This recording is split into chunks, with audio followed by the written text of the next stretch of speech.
نحمدہ و نصلی علی رسولہ الکریم۔ قال الامام حجۃ الاسلام شاہ ولی اللہ دہلوی: وَاعْلَمْ أَنَّهُ مَسَّتْ الْحَاجَةُ إِلَىٰ ضَبْطِ أَلْفَاظِ الذِّکْر۔ یہ ابواب الاحسان کا دوسرا باب چل رہا ہے۔ پہلے باب میں علم الاحسان کی حقیقت اور پھر علم الاحسان کے بنیادی اساسی امور بیان کرتے ہوئے معیاری جو اخلاق ہیں ان کا تذکرہ تھا۔ 4 بنیادی اخلاق، تو اعمال کے نتیجے میں وہ اخلاق پیدا ہونا چاہیے، اور جن لوگوں میں پیدا نہیں ہوتے انہیں کمی محسوس ہوتی ہے، تو اس کمی کا علاج ذکر اذکار ہے۔ ذکر کے ذریعے سے اعمال کے اخلاق انسان کے اندر پیدا ہوتے ہیں۔ تو یہ دوسرا باب اذکار سے متعلق ہے۔ اس میں سب سے پہلے 7 حدیثیں لا کر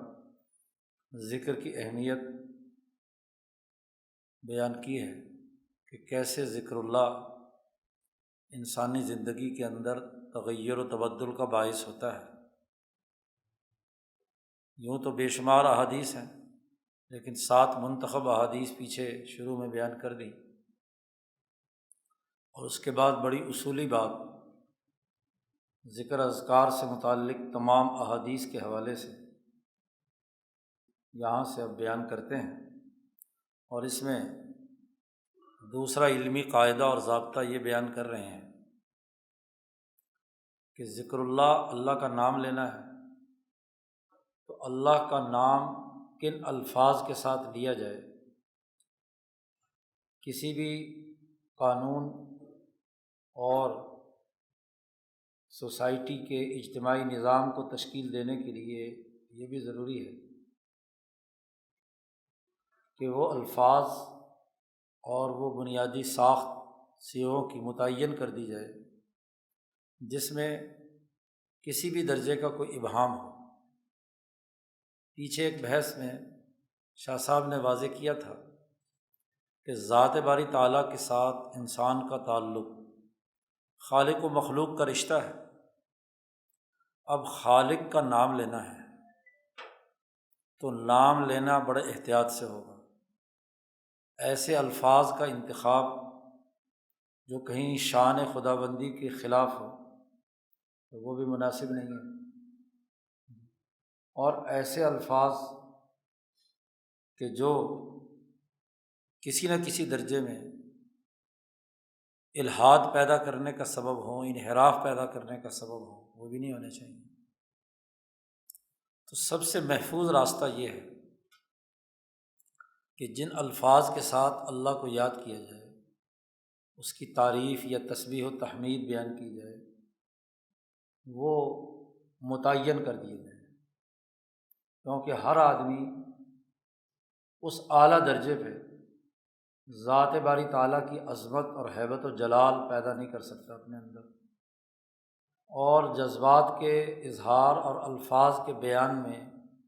احتیاط کا پہلو ہر آدمی نہیں کر سکتا۔ البتہ جو مخصوص لوگ ہیں، اونچے درجے کے اولیاء اللہ ہیں، انبیاء ہیں، ظاہر ہے کہ ان کو اس عظمت کا احساس ہے اور وہ اس کے مطابق الفاظ کا انتخاب کر سکتے ہیں، لیکن سسٹم وہ ہوتا ہے کہ جس میں ہر عام و خاص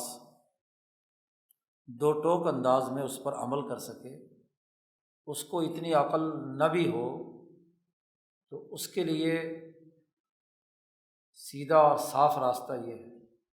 کہ وہ طے شدہ جو امور ہیں انہی کو سر انجام دے، تاکہ کہیں اس سے کہیں کوتاہی نہ ہو جائے۔ جیسا کہ دنیا بھر میں ایک دستور ہے کہ بادشاہوں یا حکمرانوں کو ایک مخصوص آداب اور پروٹوکول کے ساتھ یاد کیا جاتا ہے۔ اب جو تو سمجھدار لوگ ہیں ان کو تو پروٹوکول رٹانے کی ضرورت نہیں ہے، وہ تو خود بخود ہی اپنے جذبے سے کیا ہے، جو بھی اس وقت کی صورتحال ہوتی ہے الفاظ کا انتخاب کر سکتے ہیں۔ لیکن عام طور پر دنیا بھر میں حکمرانوں کے لیے پروٹوکول جاری کیا جاتا ہے آداب کا عملی طریقہ بھی، اور آداب کن الفاظ کے ساتھ ادا کرنا۔ وہ اپنے خیال میں ہاں جی یا اپنی زبان یا اپنے لہجے میں تعریف کر رہا ہو، لیکن بادشاہ سلامت سمجھے کہ یہ تو پتہ نہیں گالیاں دے رہا ہے مجھے، کیونکہ ہر زبان میں مختلف الفاظ ہاں جی مختلف انداز میں استعمال ہوتے ہیں۔ تو اب شہنشاہ مطلق کے دربار میں ایک بندہ اپنے اندر اخلاق پیدا کرنے کے لیے، اپنے اعمال کو ڈسپلن میں لانے کے لیے ارادہ کرتا ہے، تو اس کے لیے ضروری ہے کہ شہنشاہ مطلق کے دربار میں ایک ایسے الفاظ کا ذخیرہ ہونا چاہیے کہ جو اس کے شایان شان بھی ہوں، اس کی شان میں کوئی کوتاہی بھی نہ ہو، اور ہر قسم کی غلطی یا کوتاہی سے بالکل پاک ہونا۔ اس کے لیے شاہ صاحب نے نبی اکرم صلی اللہ علیہ وسلم کی جو احادیث کا ذخیرہ جمع کیا ہے، اس کا ایک بڑا جامع خلاصہ شاہ صاحب نے بیان کیا ہے۔ یہ شاہ صاحب سے پہلے کسی نے نہیں اس طرح اس پر گفتگو کی۔ البدور البازغہ میں بھی شاہ صاحب جب گفتگو کرتے ہیں تو کہتے ہیں کہ ہم نے حجت اللہ میں ذکر اذکار کے 10 بنیادی اساسی اصول بیان کر دیے ہیں، اور یہاں انہی اصولوں کو بیان کیا ہے کہ آپ صلی اللہ علیہ وسلم نے ذکر اذکار کے 10 طریقے یا 10 اذکار بیان کیے ہیں، جو بڑے جامع معنی ہیں اور ہر پہلو سے شہنشاہ مطلق کے دربار میں حاضر ہونے کے لائق ہے۔ تو وہ یہ اذکار العشرہ 10 اذکار یہاں سے بیان کرتے ہیں۔ سب سے پہلا تو ایک علمی قاعدہ بیان کیا کہ انہ مست الحاجۃ الی ضبط الفاظ الذکر، ذکر اللہ کے الفاظ کو منضبط کرنے کی ضرورت پیش آئی۔ کیوں پیش آئی؟ اس لیے پیش آئی کہ صونا لہ من ان یتصرف فیہ متصرف بعقلہ الابتر، تاکہ اس انسان کی حفاظت کی جائے کہ وہ اللہ کے نام کو اللہ کے لیے پکارنے کے لیے اپنی ناقص عقل سے کوئی الفاظ منتخب کرے۔ تو بندہ مخلوق اپنے خالق کے لیے ناقص عقل سے جو الفاظ منتخب کرے گا، یقیناً اس میں کوتاہی ہوگی۔ تو اس سے محفوظ کرنے کے لیے یہ حاجت پیش آئی کہ الفاظ ذکر جو ہیں وہ خود نبی اکرم صلی اللہ علیہ وسلم جو عقل کامل رکھتے ہیں وہ اسے متعین کر دیں۔ آدمی جو جینیس لوگ ہوتے ہیں، عقل مند لوگ ہوتے ہیں، ان کے بتلائے ہوئے طریقے کی تقلید کرتا ہے، تو اللہ کی معرفت جس اعلیٰ درجے پہ امام الانبیاء حضرت محمد مصطفیٰ صلی اللہ علیہ وسلم کو ہے، وہ کسی اور انسان کو تو ہو نہیں سکتی۔ خود نبی اکرم صلی اللہ علیہ وسلم نے فرمایا صحابہ سے، میں تم سب سے زیادہ اللہ کی معرفت رکھتا ہوں، اور میں تم سب سے زیادہ اللہ سے ڈرنے والا اور متقی ہوں۔ تو آپ کی عقل شریف، آپ کا عقل کامل نے یہ سوچا انسانوں پر رحم کرتے ہوئے رحمت للعالمین کی حیثیت سے کہ یہ ذات باری تعالیٰ کے دربار میں حاضر ہوں، تو اعلیٰ اور اونچے اور جامع ترین الفاظ کے ساتھ اللہ کے حضور میں اپنے بد اخلاقیوں کو دور کرنے، اپنی بد اعمالیوں کو دور کرنے، اپنے اعمال کو نتیجہ خیز بنانے کے لیے یہ کردار ادا کریں۔ شاہ صاحب فرماتے ہیں کہ جب ناقص عقل سے الفاظ کا انتخاب کیا جائے گا تو بسا اوقات ایک خرابی یہ ہو سکتی ہے کہ فَلْيُلْحِدْ فی اسماء اللہ تعالیٰ، اللہ کے اسماء میں وہ الحاد کرے، یعنی انحراف کرے، جس کو وہ اللہ کی تعریف سمجھ رہا ہے، حقیقت میں وہ کہیں اللہ کی توحید اور اس کی تنزیہ کے منافی ہو۔ قرآن نے کہا ہے کہ جو وَمَن يُرِدْ فِيهِ بِإِلْحَادٍ بِظُلْمٍ نُذِقْهُ مِنْ عَذَابٍ أَلِيمٍ، جو اللہ کی جناب میں الحاد کرے گا، انحراف کرے گا، تو اس کو ہم سخت عذاب چکھائیں گے۔ تو الفاظ کے انتخاب میں بڑی احتیاط کی ضرورت ہے۔ تو اس سے بچنے کے لیے نبی اکرم صلی اللہ علیہ وسلم نے الفاظ منتخب کر دیے۔ یا یہ کہ عظمت تو ہو ان الفاظ میں، ذکر میں، لیکن وہ اللہ کے شایان شان اور مقام کے مطابق نہ ہو، وہ عام لوگوں کے لیے بھی وہ الفاظ بولے جائیں اور وہی الفاظ ذات باری تعالیٰ کے لیے بولے جائیں تو شان جو شہنشاہ مطلق کی ہے اس سے کم تر درجے میں ہوں۔ برائی تو نہ ہو، غلط جملے تو نہ ہوں، لیکن مقام کا حق ادا نہ کیا جائے۔ یہ دراصل اشارہ ہے اس بات کی طرف کہ وما قدر اللہ حق قدرہ، قرآن حکیم نے کہا ہے کہ ان لوگوں نے اللہ کا جو مقام اور مرتبہ ہے اس کی قدر نہیں کی جیسا کہ اس کے قدر کرنے کا حق تھا۔ تو دونوں چیزیں خراب ہیں۔ دونوں چیزوں میں اللہ پاک نے واضح طور پر قرآن حکیم میں کہ اللہ کے ناموں میں الحاد کرنا، انحراف کرنا، اور یا اللہ کے شان اور مرتبے کے مقام سے گرا کر الفاظ بولنا، یہ دونوں باتیں جو ہیں یہ ٹھیک نہیں ہیں۔ اس لیے ضرورت پیش آئی کہ وہ اذکار جن کے ذریعے سے انسان میں اعلیٰ اخلاق پیدا ہوں، وہ الفاظ بھی منضبط کر دیے جائیں اور وہ بھی ایک ضابطے کے تحت آ جائیں۔ شاہ صاحب فرماتے ہیں وَعُمْدَةُ مَا سُنَّ فِي هَذَا الْبَابِ عَشْرَةُ اذکار، اس باب میں نبی اکرم صلی اللہ علیہ وسلم کے جو مسنون اذکار ہیں عمدہ ترین وہ 10 ہیں۔ فی کل واحد سر لیس فی غیرہ، ان 10 کی الگ الگ خصوصیت یہ ہے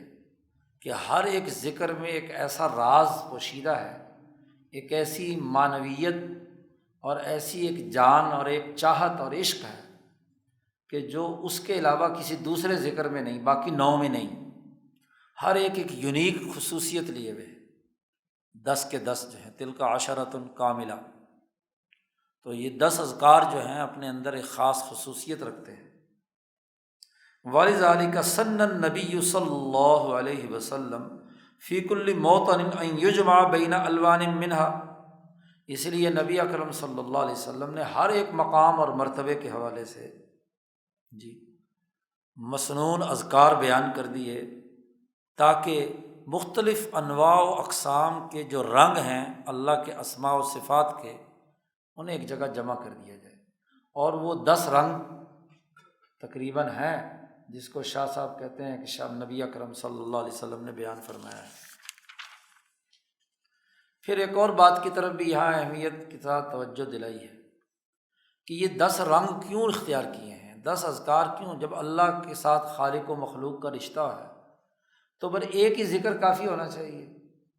ہر آدمی ایک ہی نام سے اللہ کو پکارے، ایک ہی طرح کا ذکر کرے۔ یہ 10 رنگ کیوں ہیں؟ شاہ صاحب نے بڑی اہم بات فرمائی، وَأَيْضًا فَالْوُقُوفُ عَلَى ذِكْرٍ وَاحِدٍ، صرف ایک ہی ذکر پر قائم رہنا، اس کا نقصان یہ ہوتا ہے کہ يَجْعَلُهُ لَقْلَقَةَ اللسان فی حق عامۃ المکلفین، جو عام آدمی ذکر اذکار کرنے والے ہیں، جب ایک آدمی ایک ہی ذکر کو بار بار دہراتا ہے تو وہ لقلقہ لسان بن جاتا ہے۔ بس وہ کچھ دیر تو اس کی توجہ رہتی ہے اور اس توجہ کے بعد کیا ہے، توجہ ختم ہو جاتی ہے، بس صرف زبان حلق سے اوپر وہ ایک کلمہ دہرا رہا ہوتا ہے، بس وہ حلق سے اوپر تو آواز نکل رہی ہے، دل پر اس کی چوٹ نہیں لگتی۔ تو اعمال سے مطلوب تو تھا اخلاق، اور اخلاق تب پیدا ہوں گے جب دل پر، روح پر چوٹ لگے۔ اور اگر آدمی ایک ہی ذکر کو بار بار کرتے اکتا بھی جاتا ہے، اور اس اکتاہٹ کی وجہ سے اس کے اندر وہ تاثیر پیدا نہیں ہوتی اس کی روح کے اندر۔ اب جب بدل بدل کے مختلف اوقات میں مختلف اذکار کرے گا، ایک رنگ سے، کبھی دوسرے ڈھنگ سے، کبھی تیسرے رنگ سے، کبھی چوتھے ڈھنگ سے، تو مختلف متنوع اس کی روح پر کلمات الہیہ کے اثرات پڑیں گے تو ایک گلدستہ بنے گا، اور اس کی تنوع کی وجہ سے اس کے اندر ایک تاثیر پیدا ہوگی۔ کیونکہ جب بھی آدمی نئے سرے سے ایک کام شروع کرتا ہے تو شروع میں بہرحال جوش اور جذبہ برقرار رہتا ہے، پھر چونکہ انسان بھی مختلف طرح کے ہیں، کسی کو بسا اوقات ایک ذکر میں زیادہ لذت ملتی ہے تو اس کو بار بار کرنے میں اسے مزہ آتا ہے تو وہ کر لے، جس کو دوسرے میں مزہ آتا ہے اسے کر لے۔ ہاں جی، افراد اور اقسام مختلف متنوع ہو سکتی ہیں، تو اس کی بنیاد پر جس کو جس سے فائدہ ہو۔ اور پھر شاہ صاحب کہتے ہیں والانتقال من بعضها الی بعض، قانونی نظام میں کام کروانے والے سے کام بدل بدل کر کروایا جائے تو اس کے نتیجے میں اس کو اس کا احساس بھی ہوتا ہے اور اس سے فائدہ بھی زیادہ ہوتا ہے۔ کہتے ہیں جب ایک ذکر سے دوسرے ذکر پہ آدمی جاتا ہے تو اس کے نفس کو تنبہ ہوتا ہے، یہ نفس اس کا، کیونکہ ٹریک جیسے ہی چینج ہوگا تو ایک نئی چیز آئے گی تو دل متوجہ ہوگا۔ تو مقصد تو نفس کے اندر اخلاق اور ملکات پیدا کرنا ہے۔ اور پھر ایک اور بات بھی ہے کہ بسا اوقات ایک آدمی ذکر کرتے کرتے اس پر غفلت طاری ہو جاتی ہے، تو جیسے ہی دوسرا ذکر شروع ہوتا ہے تو اچانک وہ غفلت سے جاگتا ہے۔ یوقظ الوسنان، جو سویا ہوا ہے غفلت میں ہے تو اس کو جگانے کے لیے بھی کیا ہے، بسا اوقات لا الہ الا اللہ کا ذکر ذرا دیر ہو جائے تو لوگ اسی کے اندر، تو جیسے ہی ٹریک چینج ہوتا ہے تو پھر دوبارہ ہوش میں آتے ہیں کہ ہاں بھی اب تو کیا ہے۔ اور بعض بے ہوش ایسے ہوتے ہیں کہ انہوں نے آگے دیکھا ہی نہیں ہوتا بھی آگے ذکر کہاں جا چکا ہے، وہ پیچھے اپنے دھن میں لگے ہوئے ہیں، لقلقۃ اللسان جاری ہے۔ تو یہ جو ٹریک چینج کرنا ہے یہ بھی آدمی کو کیا ہے، جگا دیتا ہے، یوقظ الوسنان۔ اس لیے شاہ صاحب کہتے ہیں کہ یہ 10 مختلف رنگوں کے ذکر اللہ تبارک و تعالیٰ نے نبی اکرم صلی اللہ علیہ وسلم کے ذریعے سے انسانیت کے لیے منضبط کر دیے۔ کون کون سے ذکر ہیں؟ منہا، شاہ صاحب فرماتے ہیں سب سے پہلا ذکر جو ہے، ذکر جو کلمات ذکر میں سے پہلا ذکر ہے سبحان اللہ۔ نبی اکرم صلی اللہ علیہ وسلم نے جو ذکر انسانوں کے لیے، مسلمانوں کے لیے متعین فرمائے ہیں ان میں پہلا ذکر سبحان اللہ ہے۔ شاہ صاحب فرماتے ہیں کہ چونکہ ہر ذکر کی اپنی ایک حقیقت ہے، ایک ذکر کرنے والے کو جب تک اس الفاظ کی حقیقت معلوم نہ ہو تو اس سے اس کی روح کو تنبیہ نہیں ہوتی، وہ ملکہ حاصل نہیں ہوتا۔ شاہ صاحب فرماتے ہیں اس ذکر کی حقیقت ہے تنزیہہ عن الادناس والعیوب والنقائص، کہ ذات باری تعالیٰ کو ہر طرح کے عیب، نقص اور ہر طرح کی جو میل کچیل یا کوئی گندگی ہے اس سے پاک صاف بنا کر اپنے سامنے رکھنا، کہ ذات باری تعالیٰ ہر طرح کی کسی بھی قسم کی کوتاہی، کمزوری، عیب، نقص اس سے بالکل پاک ہے۔ کسی بھی قسم کی کوئی ادنا شائبہ، کوئی عیب کا، نقص کا، کمزوری کا ذات باری تعالیٰ میں نہیں ہے، یہ اس کی حقیقت ہے۔ جب انسان یہ جملہ ادا کرے سبحان اللہ تو اس کو اس حقیقت کا ادراک ہونا چاہیے کہ میں یہ گویا کہ کہہ رہا ہوں کہ ذات باری تعالیٰ ہر قسم کے نقائص اور عیوب سے پاک ہے، میل کچیل سے پاک ہے، بالکل صاف شفاف، ایسا لطیف ذات باری تعالیٰ جو اللہ الصمد لم یلد ولم یولد۔ تو سبحان اللہ کا جملہ کہنا دراصل ذات باری تعالیٰ کو ہر قسم کے عیوب سے پاک سمجھنا ہے۔ اب یہ حقیقت اس کے اندر جاگزی ہونی چاہیے۔ ایک انسان جب بھی اللہ کے ساتھ تعلق قائم کرتا ہے، علم الاحسان کے تحت اعمال سے وہ اپنے اندر اخلاق پیدا کرنا چاہتا ہے تو اس کا آغاز سبحان اللہ سے ہونا چاہیے۔ اسی لیے نماز کی ابتدا سبحانک اللہم و بحمدک، اور رکوع اس کی ابتدا سبحان ربی العظیم، جی سجدے کی ابتدا سبحان ربی الاعلیٰ۔ تو تین ہی بنیادی، پیچھے آپ نے نماز میں پڑھا تھا کہ نماز کے 3 بنیادی رکن، اصل 3 عمل ہے، قیام، رکوع اور سجود۔ اب ان تینوں اوقات کے اندر انسان اللہ تبارک و تعالیٰ کو ہر عیب سے پاک سمجھ کر اپنے اس عمل کا آغاز کرے۔ آغاز اسی سے ہونا چاہیے کہ وہ ذات باری تعالیٰ کو ہر عیب سے پاک سمجھ کر آگے بڑھے۔ تو سبحان اللہ کی بنیادی حقیقت یہ ہے۔ دوسرا ذکر جو ہے منہا الحمدللہ، سبحان اللہ کے بعد دوسرا درجہ، جب ذات باری تعالیٰ کو ہر طرح کے عیوب و نقائص سے پاک سمجھ لیا تو اب دوسری ذات باری تعالیٰ کی صفات میں سے یہ بیان کیا کہ الحمدللہ۔ الحمدللہ کی حقیقت کیا ہے؟ شاہ صاحب فرماتے ہیں وحقیقتہ اثبات الکمالات والاوصاف التامات لہ،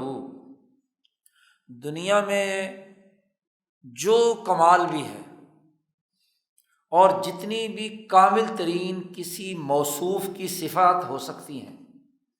تو تمام کامل ترین صفات اور اوصاف اور تمام ممکنہ کمالات وہ تمام کے تمام ذات باری تعالیٰ کے لیے اس بات کرنا کہ ذات باری تعالیٰ ان تمام کمالات اور اوصاف سے متصف ہے، یہ ایک حقیقت ہے کہ جب بھی انسان شہنشاہ مطلق کے دربار میں حاضر ہو تو پہلے تو ہر طرح کے عیوب سے پاک قرار دینا ضروری ہے کہ بے عیب ذات، پھر جتنے کمالات اور اوصاف ہیں اس کے لیے ثابت کرنا۔ دنیا میں بھی دستور یہ ہے کہ آدمی جس آدمی کے سامنے اس کی رسپیکٹ کرتا ہے تو سب سے پہلے کیا ہے اس کی کہتا ہے جی تم بہت اونچے درجے کے ہو، فلاں عیب بھی نہیں، فلاں عیب بھی نہیں، اور پھر جو جتنے کمالات اس کے خیال کے مطابق ہوتے ہیں وہ اس کے لیے ثابت کرتا ہے۔ تو چونکہ شہنشاہ مطلق کے سامنے کھڑے ہو کر اپنی روح کو تربیت یافتہ بنانا ہے تو دوسرا کامل ترین جو ذکر جو نبی اکرم صلی اللہ علیہ وسلم نے بیان فرمایا وہ الحمدللہ۔ اس لیے سبحانک اللہ پڑھنے کے بعد نماز میں الحمدللہ سورۃ فاتحہ پڑھنے کا حکم دیا گیا کہ اس سورۃ فاتحہ کے ذریعے سے اللہ کے لیے تمام اوصاف ثابت کیے جا رہے ہیں۔ الحمدللہ رب العالمین الرحمن الرحیم، یہ آغاز اس کا الحمدللہ سے ہے کہ دنیا بھر کی ہر قابل تعریف چیز میں جو تعریف پیدا ہوئی ہے وہ بھی ذات باری تعالیٰ نے پیدا کی ہے۔ یہ ترجمہ کیا ہے حضرت شیخ الہند مولانا محمود حسن رحمۃ اللہ علیہ نے الحمدللہ کی تفسیری حاشیے پر حضرت نے بڑی جامع بات بیان کی ہے کہ جب دنیا میں کوئی بھی انسان کسی بھی چیز کی تعریف کرتا ہے تو دراصل اس کے بنانے والی ذات باری تعالیٰ کی تعریف کر رہا ہوتا ہے، وہ تعریف ذات باری تعالیٰ ہی کی ہو رہی ہے، کیونکہ اس چیز میں وہ وصف اور کمال پیدا ہی کس نے کیا ہے؟ ذات باری تعالیٰ نے کیا ہے۔ تو یہ دوسرا اہم ترین ذکر ہے۔ اسی لیے نبی اکرم صلی اللہ علیہ وسلم کا معمول تھا نوافل کے اندر خاص طور پر کہ رکوع اور سجدے میں بھی آپ صلی اللہ علیہ وسلم سبحان ربی العظیم اور سبحان ربی الاعلیٰ کے بعد الحمدللہ سے دعا پڑھتے تھے کہ اس میں تعریف کا پہلو سامنے آئے، گویا کہ یہ مسنون ہے، عام انسانوں کے لیے تو لازمی نہیں ہے اور نہ ہی فرض نمازوں میں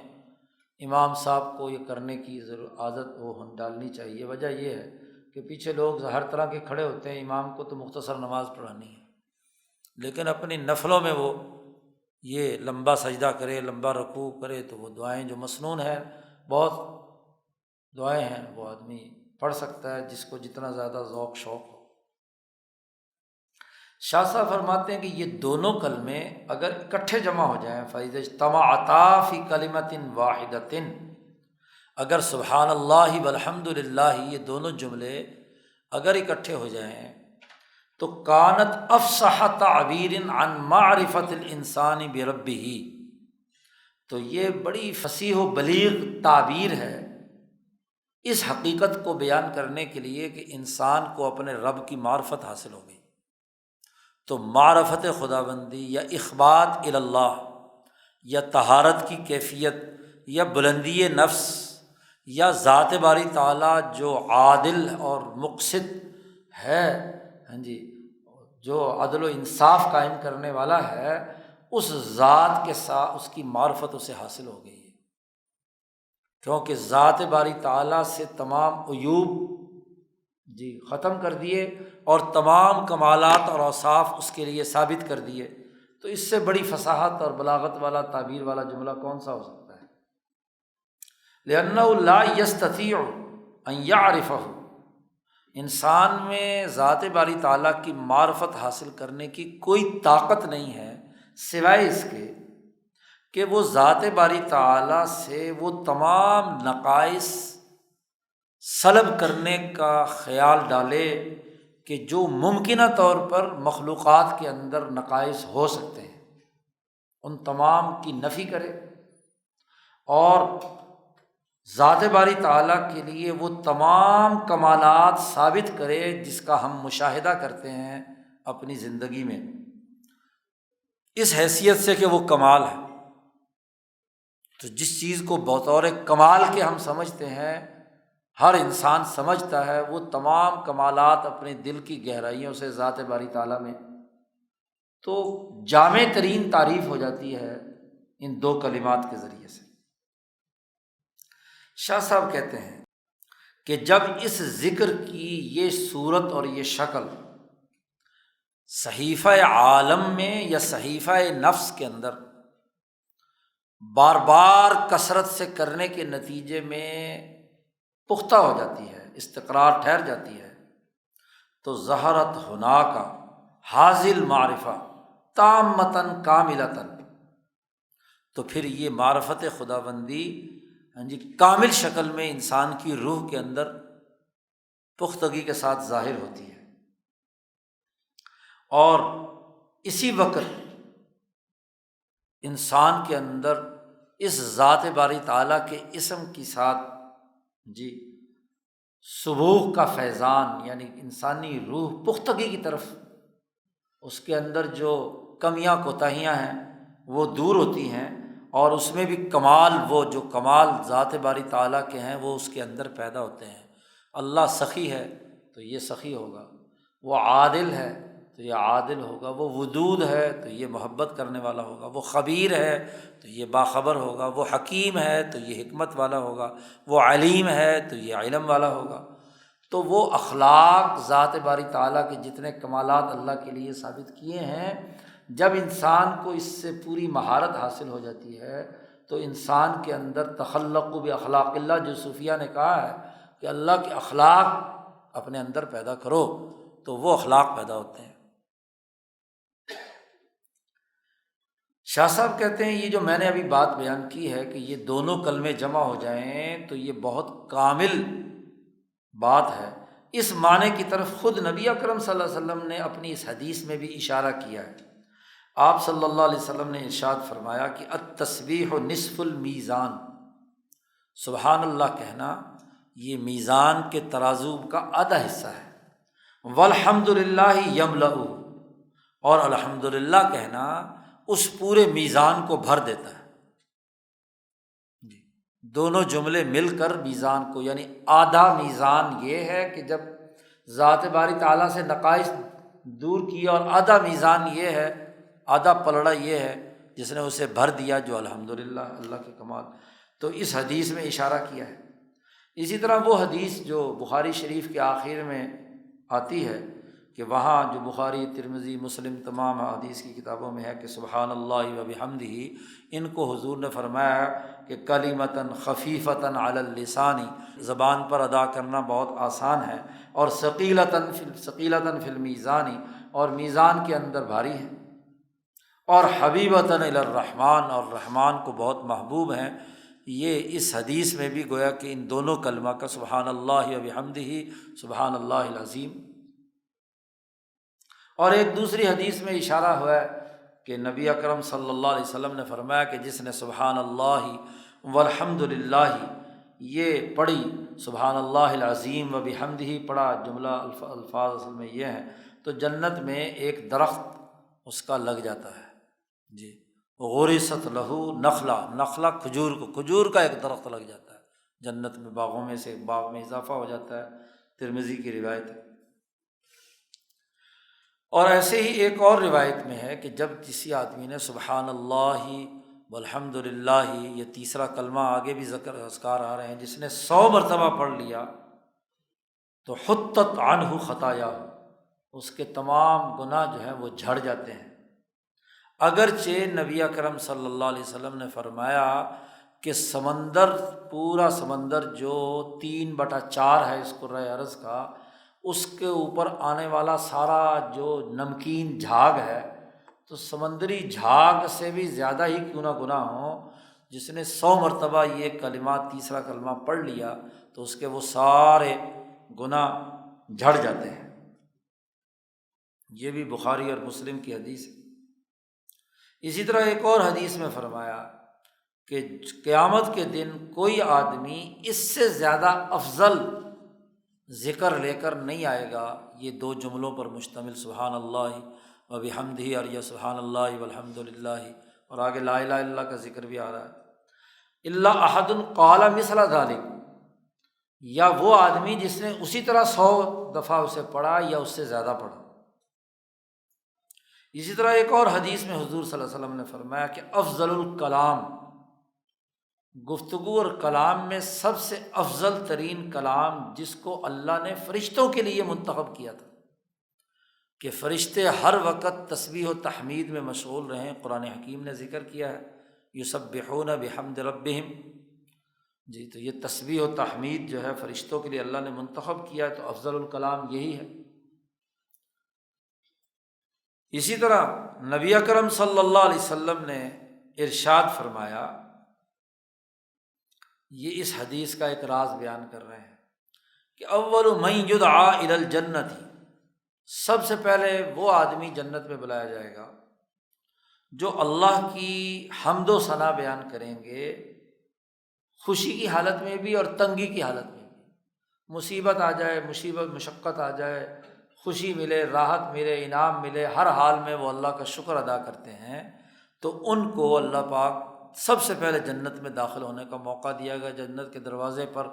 ان کو پکار کر، نام پکار کر بلایا جائے گا۔ اس کی وجہ یہ ہے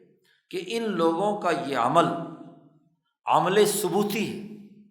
ایک عمل ہوتا ہے اس بات کا اور ایک عمل ہوتا ہے سلب کا،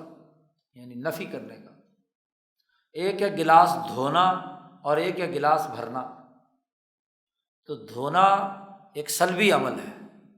ہاں جی، کہ اس کو گندگی سے آپ نے دھو دھا کے صاف کر لیا، اور دوسرا عمل جو ہے وہ کیا ہے، اس کو بھرنا، یہ اس بات ہے۔ تو اس بات ہمیشہ نفی سے زیادہ طاقتور ہوتا ہے،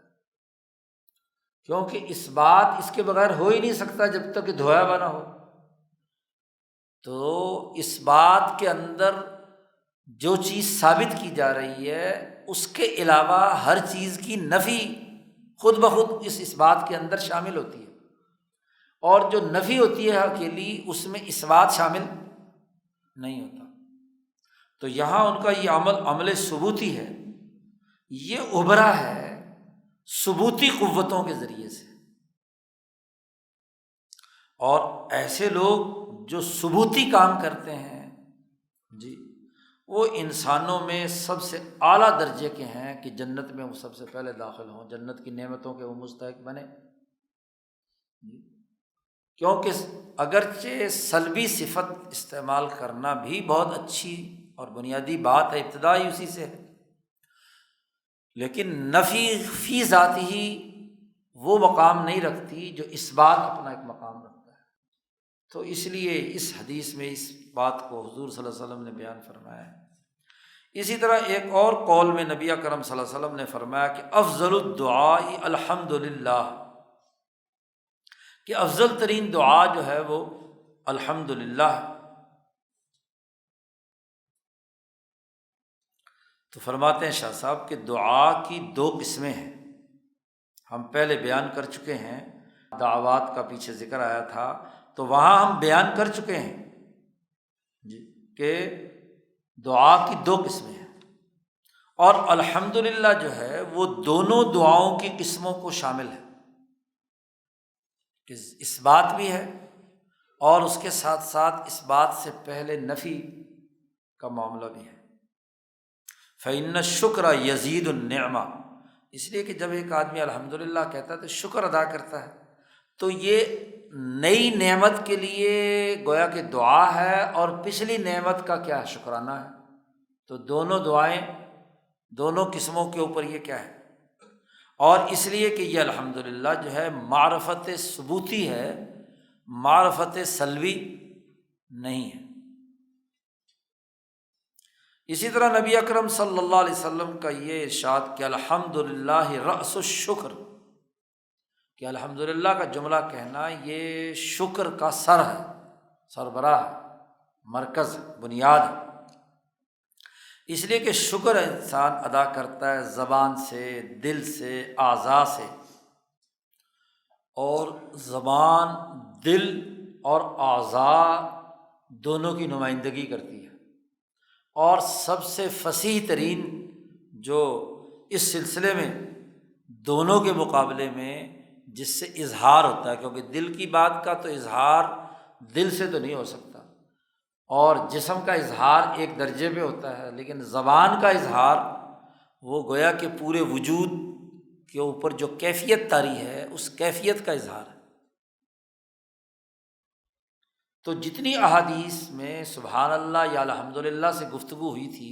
وہ شاہ صاحب نے یہاں جمع کر کے ہر ایک کا راز بیان کر دیا۔ یہ تو دو ذکر ہو گئے۔ تیسرا ذکر التحلیل، پہلے التسبیح، اس کے بعد التحمید، اور تیسرا درجہ جو ہے التحلیل کا۔ منہا لا الہ الا اللہ، تیسرا کلمہ جو نبی اکرم صلی اللہ علیہ وسلم نے اذکار میں سے بیان فرمایا ہے وہ لا الہ الا اللہ۔ شاہ صاحب فرماتے ہیں کہ لا الہ الا اللہ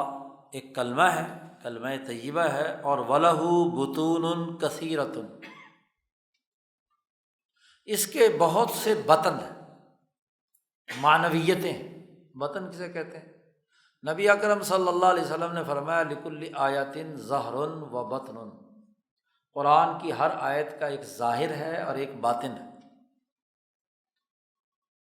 اسی طرح ہر حدیث کا بھی ایک ظاہر ہے اور ایک باطن ہے۔ ظاہر تو وہ ہوتا ہے جو لفظی ترجمے سے آپ معلوم کرتے ہیں، اہل زبان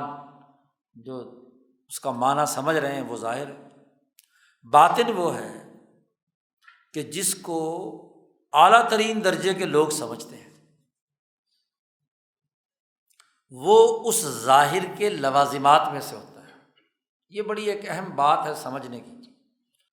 مثلاً دیکھو قرآن حکیم میں ایک سورت اذا جاء نصر اللہ والفتح، اب اس کا ظاہری اور لفظی ترجمہ تو یہ ہے کہ جب نصرت آئی، فتح آئی،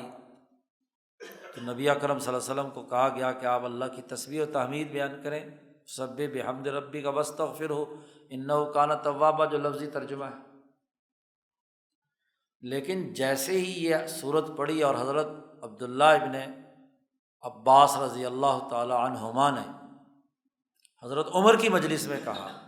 کہ اس سورۃ النصر کا ایک باطنی معنی ہے، اور باطنی معنی یہ ہے کہ یہ اس بات کا نقارہ بجانا تھا کہ اب حضرت محمد مصطفیٰ صلی اللہ علیہ وسلم دنیا سے کام مکمل ہو چکا ہے، اب دنیا سے جانے والے ہیں۔ اب لفظی میں تو کہیں نہیں لکھا ہوا نا، اس لیے جب سورت نازل ہوئی تو حضرت ابو بکر صدیق رونے لگے۔ ہم نے کہا دیکھو جی قرآن کی آیت نازل ہو رہی ہے، یہاں تو فتح کی خوشخبری مل رہی ہے، اور ادھر سے یہ بابا جی کو یہ جملے ہیں۔ صحابی جو ہے نا، نوجوان صحابی، وہ کہتے ہیں ابن عباس، میں نے کہا یہ بابا جی کو کیا ہو گیا، ہچکیاں باندھ باندھ کر رو رہے ہیں۔ حضور صلی اللہ علیہ وسلم جب ممبر پر یہ بات بیان کر رہے تھے تو ابو بکر صدیق ممبر کے ساتھ نیچے بیٹھے ہوئے تھے، تو وہ دھاڑے مار مار کر رونے لگے۔ تو لوگوں نے پوچھا، تو پھر حضور نے تسلی بھی دی، انہوں نے کہا کہ یہ اعلان ہے اس بات کا کہ اب نبی اکرم صلی اللہ علیہ وسلم ہم سے جدا ہونے والے ہیں، ان کی جدائی سر پر ہے جی۔ اب یہ باطنی معنی ہے نا، اس کو عام لفظوں سے تو سمجھا ہی نہیں جا سکتا۔ تو ہر کلمے کا ایک باطنی معنی ہوتا ہے، تو یہ اہل باطنی سمجھتے ہیں جی۔ تو یہاں شاہ صاحب نے کہا وَلَهُ بُطُونٌ كَثِيرَةٌ، لا الہ الا اللہ کے بہت سارے بطون ہیں۔ پہلا بطن تو یہ فالبطن الاول، کہ انسان لا الہ الا اللہ پڑھتا ہے تو اس کا معنی یہ ہے کہ شرک جلی، یعنی اللہ کے مقابلے میں کسی کو شریک ٹھہرانا، اس کی نفی ہے کہ اللہ کے علاوہ کوئی اور خدا نہیں ہے۔ اور دوسرا اس کا بطن اور معنی یہ ہے کہ شرک خفی، اس کو دور کرنا ہے۔ اور شرک خفی کیا ہے؟ مثلا منافقت، ریاکاری، اس کو شرک خفی کہا جاتا ہے، مخفی، کہ آدمی اللہ کے علاوہ کسی اور کو دکھانے کے لیے مثلا کام کر رہا ہے، تو اس کا مطلب یہ ہے کہ وہ خدا کے برابر سمجھ رہا ہے جی، تبھی تو اس کو دکھانا چاہتا ہے نا کہ وہ کہہ جی حاجی صاحب، نمازی صاحب، فلانا صاحب، فلانا صاحب، تو یہ شرک خفی کہلاتا ہے۔ اور تیسرا اس کا بطن یہ ہے کہ جتنے بھی حجابات وصول الی اللہ اور معرفت الی اللہ کے راستے کی رکاوٹ ہیں، لا الہ الا اللہ کے ذریعے سے ان حجابات ثلاثہ کو توڑنا، حجاب طبع، حجاب رسم، حجاب سوء معرفہ، ان کو توڑنا۔ اسی کی طرف اشارہ ہے نبی اکرم صلی اللہ علیہ وسلم کے اس قول میں کہ لا الہ الا اللہ لیس لہا حجاب، جس نے یہ کلمہ پڑھا لا الہ الا اللہ، اللہ کے تک پہنچنے میں اس کے لیے کوئی حجاب نہیں باقی رہتا، یہاں تک کہ یہ کلمہ بار بار کہنے سے انسان خالصتاً اللہ کی طرف وصول حاصل کر لیتا ہے۔ شاہ صاحب نے یہاں ضمن میں ایک اور بات بھی بیان فرما دی کہ وَقَانَ موسیٰ علیہ السلام یعرف من بطونها البطنین الاولین، کہ حضرت موسیٰ علیہ السلام اس لا الہ الا اللہ کے جو پہلے دو بطن تھے، یعنی شرک جلی سے روکنا اور شرک خفی سے روکنا، اس کی معرفت تو ان کے سامنے تھی جی۔ اور تیسرا جو تھا کہ حجابات جو ہیں ان ختم ہو کر اللہ کے دیدار کے حوالے سے اس کو وہ ان کے خیال کے مطابق ابھی مشکل تھا نظر آنا، تو اس حجاب کو دور کرنے کے لیے تیسرے بطن کے طور پر ہی موسیٰ علیہ السلام نے یہ بات کہی کہ ربی ارینی انظر الیک، اے میرے پروردگار تو مجھے اپنا آپ دکھا دے۔ یہاں پہلے دو بطن نہیں ہیں، تیسرے بطن کا مطالبہ حضرت موسیٰ علیہ السلام نے کیا، تو اللہ نے اوحی اللہ الیہ جلیۃ الحال وکشف علیہ انہ طارد کل ما سوی اللہ تعالی، اور ان پر یہ بات منکشف کی کہ ہر جو اللہ کے علاوہ تمام کی تمام چیزیں جو ہیں ان کو دور کر دو، ہاں جی، ہر طرح کے ترجیحات کے اعتبار سے باقی تمام ترجیحات ختم کر کے ترجیح اول صرف اور صرف ذات باری تعالیٰ کو بنا لو۔ تو وہ ذاکر جو ذکر کرتا ہے لا الہ الا اللہ کا اتنی کثرت سے کہ اس کی ترجیح اول صرف اور صرف کیا ہے؟ جب بھی اللہ کے حکم اور باقیوں کے مقابلے میں کہیں بھی کوئی تعارض یا ٹکراؤ پیدا ہو تو وہ اللہ کے ذکر اور اللہ کے حکم کو ترجیح دے اور باقی تمام چیزوں کو کیا پیچھے چھوڑ دے۔ وَعَنِ التَّمَثُّلِ بَيْنَ عَيْنَيْهِ، اور ان کی آنکھوں کے سامنے بطور متمثل ہونے کے اعتبار سے ہر ما سوی اللہ ان سے کیا ختم ہو جائے۔ آدمی کی نگاہوں کے سامنے فوکس ہوتا ہے نا، ٹارگٹ ہوتا ہے، ہدف، آنکھوں کا ہدف صرف اور صرف ذات باری تعالیٰ ہو، اس کے علاوہ ختم ہو جائے۔ اس طریقے سے کہ اگر پوری کائنات ایک پلڑے میں رکھ کر سامنے رکھ دی جائے اور لا الہ الا اللہ کا یہ کلمہ ایک ترازو میں رکھا جائے دوسری طرف، تو یہ جھک جائے جی۔ یہ ان تمام چیزوں کو جو ما سوی اللہ کی کائنات میں ذات باری تعالیٰ کے علاوہ ہیں، ان تمام کو حقیر بنا دے، بے وزن بنا دے، ایسا کلمہ پڑھے۔ وہ جو حدیث بطاقہ ہے اس میں دراصل یہی بات بیان کی گئی ہے کہ وہ کلمہ اتنے اخلاص کے ساتھ کہا گیا کہ تمام حجابات ٹوٹ کر وصول الی اللہ حاصل ہو گیا۔ تو اللہ نے کہا وہ بطاقہ جو ہے وہ ایک کلمہ جو ہزاروں رجسٹروں جو نامہ اعمال کی خرابیاں ہیں ان تمام کو بہا کر لے جائے گا، لیکن وہ یہ کلمہ ہے، وہ لقلقۃ اللسان نہیں ہے بلکہ خالصتاً وصول الی اللہ والا کلمہ ہے، چاہے لمحے کے لیے کیوں نہ ہو۔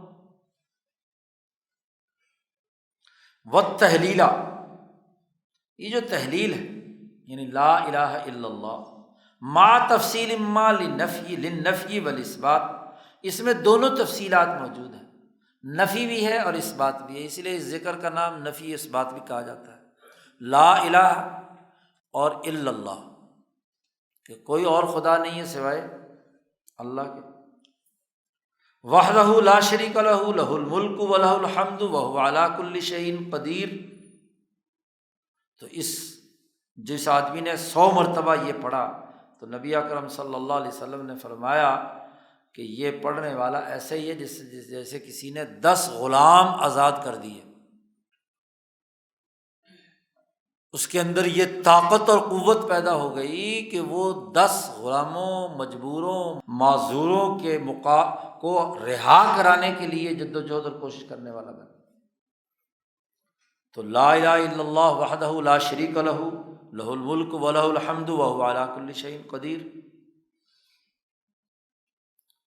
وذالک، اس کی وجہ یہ کہ یہ کلمہ جو ہے جامع ہے کہ معرفت ثبوتی بھی ہے اور معرفت سلبی بھی ہے، دونوں ہیں۔ سلبی معرفت تمام گناہوں کو مٹانے کا ذریعہ بنتی ہے، اور ثبوتی معرفت جو ہے تمام نیکیوں کے پیدا کرنے کے لیے زیادہ فائدہ مند ہے اور زیادہ اچھے طریقے سے اس کے نتائج اور جزا اس کے سامنے آتے ہیں۔ تو اب آپ دیکھیے سبحان اللہ والحمد للہ ولا الہ الا اللہ، تیسرے کلمے کے 3 اجزاء پورے ہو گئے۔ چوتھا جز، چوتھی بات جو نبی اکرم صلی اللہ علیہ وسلم نے فرمائی وہ التکبیر ہے، واللہ اکبر۔ ومنہا، چوتھا جو ذکر نبی اکرم صلی اللہ علیہ وسلم نے بیان فرمایا وہ اللہ اکبر ہے، اور اس اللہ اکبر کے جملے میں ذات باری تعالیٰ کی عظمت کا لحاظ رکھا جاتا ہے۔ اکبر جب کہہ رہے ہیں تو عظیم ترین ممکنہ طور پر جو لفظ ہو سکتا ہے کسی ذات کے بارے میں کہ ہر چیز سے بڑا، وہ اس کی قدرت، اس کی سلطنت، اس کی بادشاہت، ہر معاملے میں اللہ پاک بڑا ہے، اور یہ اشارہ ہے معرفت ثبوتی کی طرف۔ اسی لیے نبی اکرم صلی اللہ علیہ وسلم نے اللہ اکبر کی فضیلت بیان کرتے ہوئے فرمایا ہے کہ یہ آسمان و زمین کی تمام فضا کو یہ کلمہ جتنے خلوص سے کہا جائے بھر دیتا ہے، آسمان و زمین کے پوری فضا بھر جاتی ہے اس کلمے سے۔ شاہ صاحب فرماتے ہیں کہ یہ 4 کلمے جو ہیں افضل الکلام ہیں، اللہ پاک کو سب سے زیادہ محبوب ہیں، اور یہ چاروں کلمے جو ہیں وہی غراس الجنہ، یہ جنت میں باغات لگانے کا باعث ہیں، جیسا کہ صحیح احادیث میں، مسلم میں، بخاری میں روایات آئی ہیں جی۔ چاروں کلمات گویا کہ تیسرا کلمہ مکمل ہو گیا، سبحان اللہ والحمد للہ ولا الہ الا اللہ واللہ اکبر جی۔ تو یہ تیسرا کلمے میں یہ 4 کلمات جمع کر دیے گئے، اور یہ چاروں کلمات میں سب سے افضل ترین کلام ہے، اللہ کو بہت محبوب ہے۔ باقی رہی ایک حدیث اسی ضمن میں ہے، حضرت جویریہ رضی اللہ تعالیٰ عنہ جو حضور صلی اللہ علیہ وسلم کی ازواج مطہرات میں سے ہیں، تو ان کی ایک حدیث ہے، اس کا ایک راز شاہ صاحب یہاں بیان کر رہے ہیں کہ حضرت جویریہ فرماتے ہیں لقد قلت بعدک اربع کلمات ثلاث مرات لو وزنت بما قلتی منذ اليوم۔ یہ جملے نبی اکرم صلی اللہ علیہ وسلم سے ہوا یہ تھا کہ اس رات نبی اکرم صلی اللہ علیہ وسلم حضرت جویریہ رضی اللہ تعالیٰ عنہ کے گھر میں قیام فرماتے ہیں، صبح فجر کی نماز کے لیے اٹھے اور باہر نماز پڑھانے تشریف لے گئے، اور نماز بھی پڑھائی، پھر جیسے مجلس ہوتی تھی حضور بیٹھے ہوئے تھے تو 9-10 بجے حضور صلی اللہ علیہ وسلم کا معمول تھا کہ گھر تشریف لاتے تھے، تو جب آئے تو وہاں حضرت جویریہ مصلی پہ بیٹھی ہوئی پڑھ رہی تھی، عبادات کلمات پڑھ رہی تھی۔ تو نبی اکرم صلی اللہ علیہ وسلم چاشت کے وقت 9-10 بجے جب پہنچے تو وہ عبادت کر رہی تھی، تو حضور نے فرمایا کہ تم وہیں بیٹھی ہو فجر سے جس جگہ میں چھوڑ کر گیا تھا، تم نے نماز پڑھی تھی اسی جگہ تم بیٹھی پڑھ رہی ہو؟ انہوں نے کہا کہ ہاں میں پڑھ رہی ہوں۔ نبی اکرم صلی اللہ علیہ وسلم نے فرمایا کہ دیکھو تم تو اب یہ 4 گھنٹے تقریباً بیٹھی رہی ہو، اور میں نے یہاں سے جانے کے بعد یہ 4 کلمات کہے ہیں، یہ اگلے کلمات آگے جو بیان کیے ہیں یہ میں نے کلمات پڑھے ہیں، اگر تیرے 4 گھنٹے کے پڑھے ہوئے کلمات اور میرے پڑھے ہوئے یہ کلمات کا اگر وزن کیا جائے تو میرے پڑھے ہوئے کلمات جو ہیں تیرے 4 گھنٹے کی عبادت سے زیادہ اعلیٰ اور اچھے درجے کے ہیں۔ تو حضور نے فرمایا میں نے تیرے بعد 4 کلمات کہیں 3 مرتبہ، اگر تیری آج کے دن کی پوری عبادت جو کچھ بھی تو نے پڑھا ہے ان کا اگر وزن کیا جائے تو میرے یہ 4 کلمے جو ہیں 3 دفعہ پڑھے ہوئے زیادہ وزنی ہیں۔ کیا آپ صلی اللہ علیہ وسلم نے فرمایا کہ بس یہ پڑھ لیا کرو، سبحان اللہ و بحمدہ عدد خلقہ، اللہ کی حمد اور اللہ کی تسبیح تحمید، عدد خلقہ جتنی تیری مخلوقات ہیں، عرش سے لے کر فرش تک کھربوں مخلوقات ہیں، آسمانوں میں زمینوں میں فرشتوں، ہر طرح کی مخلوق، جتنی تعداد تمام تر مخلوق کی ہے اے اللہ اتنی ہی تعداد میں میں کہتا ہوں سبحان اللہ و بحمدہ، ورضا نفسہ، اور میں یہ بات کہتا ہوں سبحان اللہ و بحمدہ کہ جتنی اللہ کی ذات جس سے بھی خوش ہو، رضامندی اس کے اعتبار سے، وزینت عرشہ، اللہ کا جو عرش ہے اس کا جو بھی وزن ہے اس وزن کے برابر میں کیا ہے یہ کلمات کہتا ہوں، زینت عرشہ ومداد کلماتہ۔ چوتھی بات، اللہ کے کلمات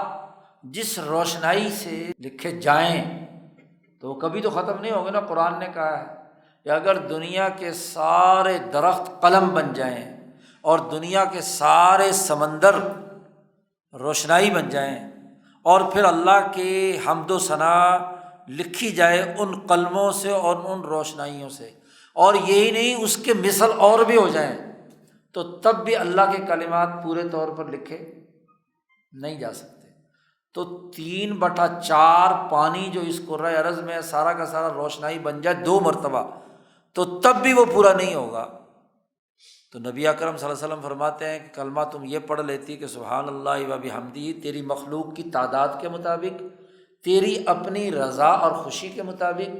تیرے عرش کے وزن کے برابر۔ اور عرش کون ہے؟ عرش وہ ہے جو اس پوری کائنات کو اپنی لپیٹ میں لیے ہوئے ہے۔ وسع کرسیہ السماوات والارض، اس کی کرسی جو ہے وہ تمام آسمان و زمین کو اپنے احاطے میں لیے ہوئے، تو اتنا تعداد میں سبحان اللہ و بحمدہ، اور تمام کلمات کی جو جتنی بھی روشنائی ہے اس کے برابر۔ تو نبی اکرم صلی اللہ علیہ وسلم نے فرمایا کہ اگر تم یہ پڑھ لیتی تو یہ کلمہ جو میں نے پڑھا ہے اگر تم یہ پڑھو تو تیرے 4 گھنٹے کی عبادت سے زیادہ بھاری ہے، زیادہ وزنی ہے۔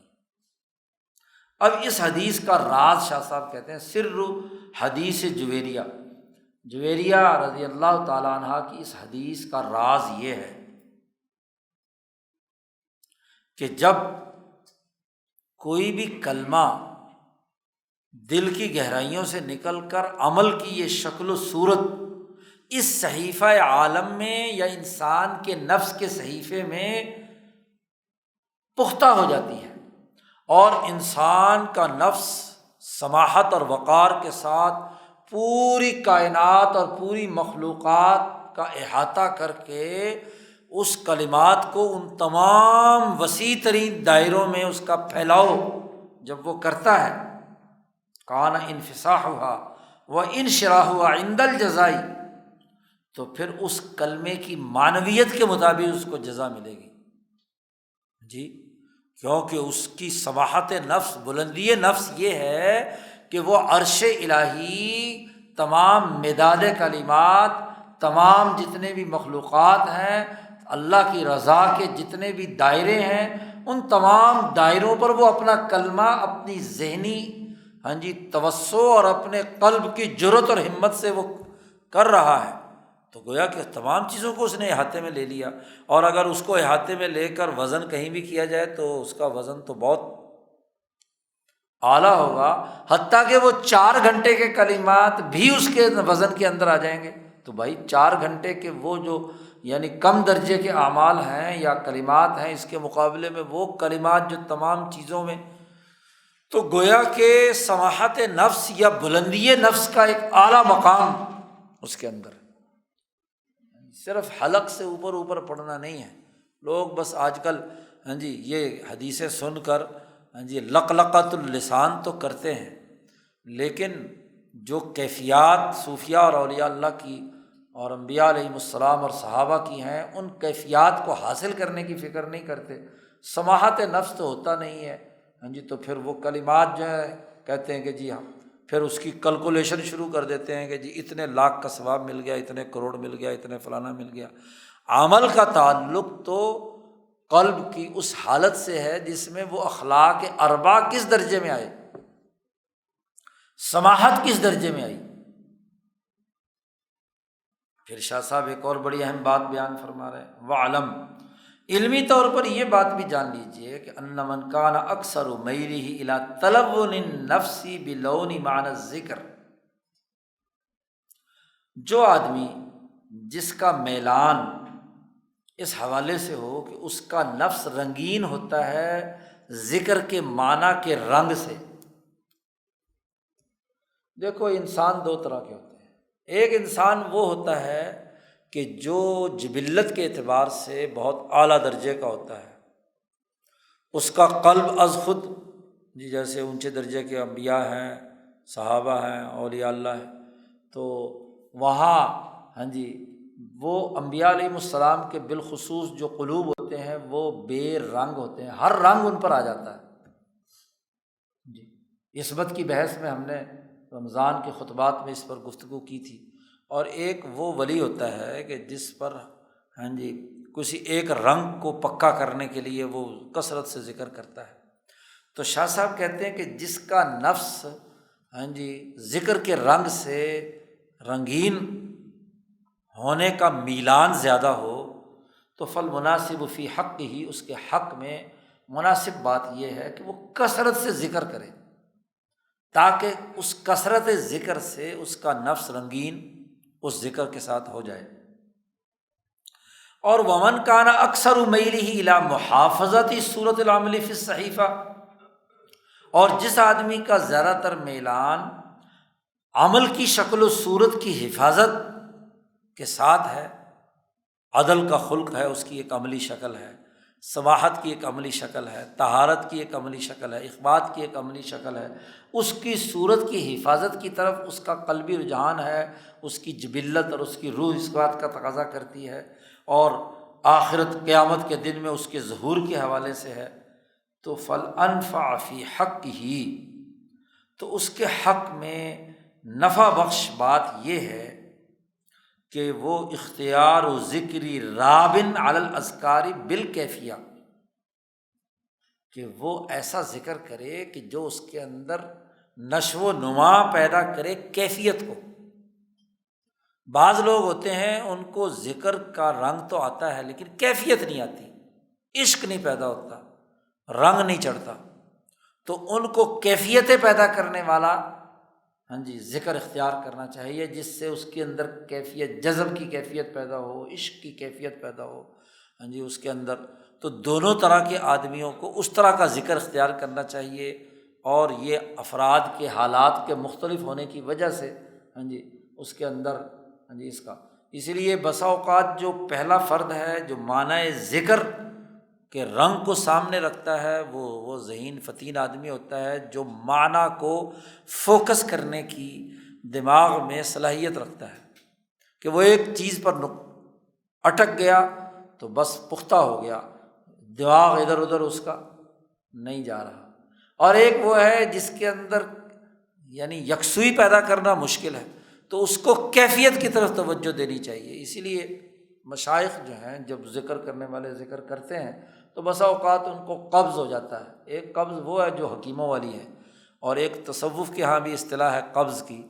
کہ ان کی طبیعت کے اندر وہ جوش جذبہ انقباض کی کیفیت ہوتی ہے، بند طبیعت ہوتی ہے، کھلی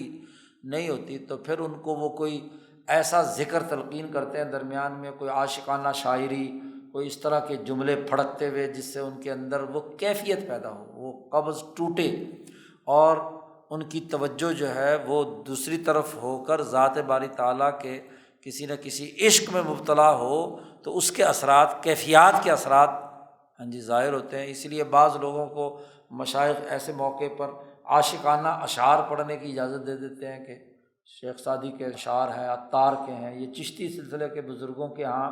جو عام طور پر یہ جو ہاں جی سماع وغیرہ ہے، یہ اصل میں تو ان کے اس قبض کو توڑنے کے لیے ہے۔ یہاں بغیر قبض کے پڑھتے رہتے ہیں نا، ہاں جی، تو حالانکہ یہ تو ایک طریقہ علاج تھا، اور طریقہ علاج اتنا ہی ہوگا جتنی ضرورت ہے، کیونکہ زیادہ ہی قبض ٹوٹ جائے تو پھر کام خراب کر دیے، ہاں جی، تو پھر موشن لگ جاتے ہیں۔ تو یہ جب بے وقوفوں کے ہاتھے کوئی چیز پڑ تو وہ ایسے ہی اس کا حال بیچاری کا اچھے خاصی بات کا کہیں سے بات کا بتنگڑ بنا لیتے ہیں، کہ جی وہ لال شہباز قلندر کے ہاں ایک آدمی ناچ رہا تھا جی، انہوں نے کہیں کوئی شعر کہا، ہاں جی میں رقصم، اب بھائی ان کو اس کو قبض تھی، اس کو قبض دور کرنے کے لیے ان کو رقص کروایا گیا۔ اب ہر ایک کو قبض ہے کوئی، جی پہلے تو قبض ثابت کرے پھر اس کو رقص کروائیں، تو یہ تو علاج کے طریقے ہیں، ہاں جی، تو کوئی مسل کسی کو دینا پڑتا ہے، کسی کو کچھ دینا پڑتا ہے، یہاں ہر ایک کو ایک ہی ٹیکہ لگائے رکھتے ہیں۔ اب جس دھرتی میں داتا گنج بخش ہیں، جس دھرتی میں خواجہ معین الدین اجمیری ہیں، جس دھرتی میں بہاء الدین زکریا ملتانی ہیں، وہاں شیخ ابو الحسن شاذلی ریسرچ سینٹر بنایا جا رہا ہے، جو مراکش کے رہنے والے ہیں، جی افریقہ کے۔ افریقیوں کے مزاج میں اور ہندوستانیوں اور پاکستانیوں کے مزاج میں زمین آسمان کا فرق ہے۔ ریسرچ سینٹر بنانا تھا تو ان کی بنیاد پر بنانا چاہیے تھا نا، کہ بھی داتا صاحب نے کشف المحجوب میں کیا علاج کیا ہے، اور وہ جو اس طرح کے نام نہاد گھڑنتو فقراء ہیں ان کی خبر لیتے ہیں۔ کشف المحجوب پڑھو تو پکی توحید، انہوں نے ایسے گھڑنتو صوفیاء کی جو ہاں جی فضول لغویات کرتے ہیں، ہاں جی گانے بجانے اور ڈھول ڈھماکے، ان کا آپریشن کیا اچھا خاصا۔ اب وہ چونکہ نفس کے خلاف ہے، بھائی جس دھرتی میں رہنے والے جو قومی بزرگ ہیں ہاں جی، تو ان کا تو تذکرہ نہیں، اور جو افریقہ اتنی دور جس کے ساتھ کوئی لنک نہ لینا نہ دینا، یہاں کی نفسیات سے دور، افریقیوں کے لیے ہوگا ٹھیک ہے، اسی لیے افریقی رنگ برنگے کپڑے پہنتے ہیں اور جھومتے جھامتے ہیں، تو وہ اس کی بنیاد پر ان کے اندر ایک جذبہ پیدا ہوتا ہے، تو وہاں کے صوفیاء نے ویسا بنا دیا، ہاں جی، تو وہ تو ان کا طریقہ علاج تھا نا۔ یہاں تو حضرت داتا صاحب کا علاج کا طریقہ ہے، یہاں تو بابا فرید کا ہے، یہاں تو خواجہ معین الدین اجمیری کا ہے، ہاں جی غریب نواز ہونے کا ہے، انسانیت کی خدمت کا ہے، تو وہ ختم جی۔ لاہور میں داتا صاحب کی نگری میں ابو الحسن شاذلی کا سینٹر بنایا جا رہا ہے، مرید اپنے آپ کو بابا فرید کے کہتے ہیں اور سینٹر بنا رہے ہیں ان کا۔ چلو بابا فرید کے نام سے بناتے تو بات بھی تھی، لیکن چونکہ ان کے ملفوظات بھی ان کا تمام کا ہاں جی آپریشن کرتے ہیں، کیونکہ بابا فرید کے جو ملفوظات ہیں وہ اگر پڑھو تو وہ تو ہاں جی ہلا کر رکھ دیتے ہیں۔ ان کے خلیفہ خواجہ نظام الدین کے فوائد الفوات پڑھو تو اس کے ملفوظات میں ان تمام کی خرافات دور ہوتی ہیں۔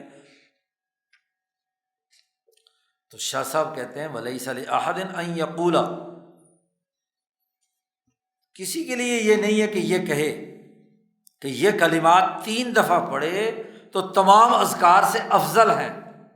شاہ صاحب نے کہا یہ حدیث جویریہ کا تعلق ایک خاص دائرے سے ہے۔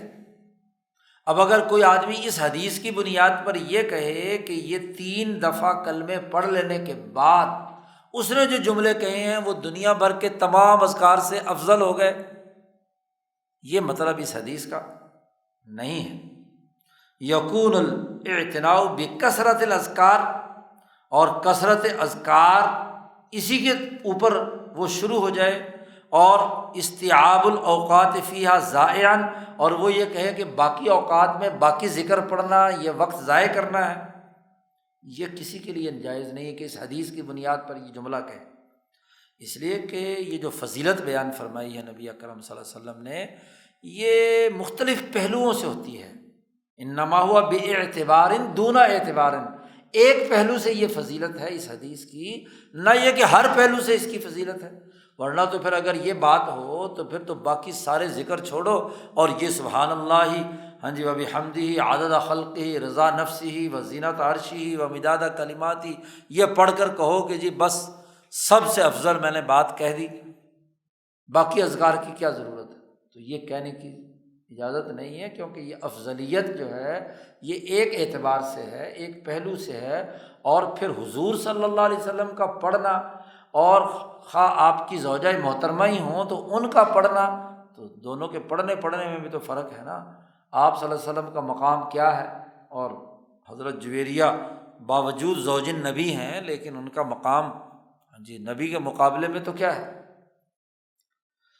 تو کہتے ہیں یہ لأن الفضل انما ہوا باعتبار دون اعتبار۔ تو شاہ صاحب کہتے ہیں وَكَأَنَّ النَّبِيَّ، نبی اکرم صلی اللہ علیہ وسلم نے حضرت جویریہ رضی اللہ تعالی عنہا کو رہنمائی دی اس بات کی طرف کہ جو اقرب الاعمال ہیں وہ کرنے چاہیے، اور اس میں ترغیب دی ہے کہ جامع کلمات کہا کرو۔ ادھر لمبے چوڑے پھیلے ہوئے جملے کہو بھی، ظاہر ہے وہ اپنے خیال کے مطابق ہی اللہ کی حمد و ثنا کر رہی تھی نا، اس کے مقابلے میں نبی اکرم صلی اللہ علیہ وسلم نے انہیں کہا کہ آپ یہ جامع ترین کلمات کہو، تو ترغیب دینے کے لیے ہے، نہ یہ کہ اس کا یہ مطلب ہے کہ باقی تمام اذکار جو ہیں وہ اس ذکر سے کیا ہو گئے، کمتر ہو گئے۔ شاہ صاحب فرماتے ہیں اس میں راز نبی اکرم صلی اللہ علیہ وسلم نے جو ذکر میں بیان فرمایا ہے کہ اللہ اکبر ساتھ شامل کر دیا، اور یہ تمام الفاظ سب کے سب مل جائیں، اس کو مسنون عمل کہا، یعنی تیسرا کلمے کے طور پر کہا، تو دراصل یہ نفس کو متنبہ کرتا ہے، اور چونکہ تینوں مختلف ہو گئے، سبحان اللہ والحمد للہ ولا الہ الا اللہ واللہ اکبر، تو مختلف رنگ جمع ہو گئے ایک تیسرے کلمے کے اندر، تو اس کے نتیجے میں یہ لقلقلۃ اللسان، یعنی صرف حلق سے اوپر رسمی بات نہیں رہے گی، بلکہ ہر جملے کو جب توجہ سے اس کے معنی کی حقیقت کو سامنے رکھ کر پڑھے گا تو اس کے نتیجے میں اس کے نفس کے اندر تنبیہ پیدا ہوگی، اور وہ خلق اور ملکہ جو پیدا کرنا مقصود ہے 4 اخلاق میں سے، وہ اس کے اندر آئے گا۔ تو یہ اس طرح سب چیزیں جمع کر دی۔ اس لیے جتنے مشائخ ہیں، خاص طور پر چونکہ نبی اکرم صلی اللہ علیہ وسلم کا بیان کیا ہوا ہے، تو تیسرے کلمے کی تسبیح تمام مشائخ سب سے پہلے مرتبے میں بیعت کرنے والوں کو بیان کرتے ہیں کہ اللہ کی طرف متوجہ کا سفر کرنا چاہتا ہے تو فجر کی نماز کے بعد آغاز کیا ہے، تیسرے کلمے کی اس تسبیح سے کیا جائے، اور لا حول ولا قوت یہ الگ ایک مستقل ورد ہے اور اس کے اپنے فضائل ہیں، وہ شاہ صاحب نے اگلے باب میں، اس باب کے بعد آ رہا ہے، وہاں شاہ صاحب نے لا حول کی اہمیت بیان فرمائی ہے، تو وہ اپنے عجز و انکساری کی بات ہے، تو اس لیے ہمارے رائے پوری مشائخ نے تیسرے کلمے کے ساتھ لا حول کو بھی ساتھ جوڑ دیا۔ اس لیے حضرت کا جو جملہ شاہ عبدالعزیز صاحب کا ہے جو ہم نے تربیت اس میں سلسلے میں بیان کیا ہے، تو وہاں حضرت نے فرمایا نا کہ تیسرا کلمہ الگ یہاں مکمل ہو گیا اللہ اکبر پر، تو آگے لا حول ولا قوت الا باللہ العلی العظیم یہ ورد کا اضافہ اس کے ساتھ کر لیا جائے تو گویا کہ جامعیت مزید بڑھ جاتی ہے۔ تو یہ تیسرے کلمے کے مختلف جو مراحل ہیں ان کی حقیقت کا لحاظ رکھ کر پڑھا جائے تو اس سے بڑھ کر انسان کے اخلاق کے پیدا کرنے میں اور کوئی چیز نہیں، اخلاق پیدا ہوتے ہیں۔ دعا کر لو، اللہم صلی علی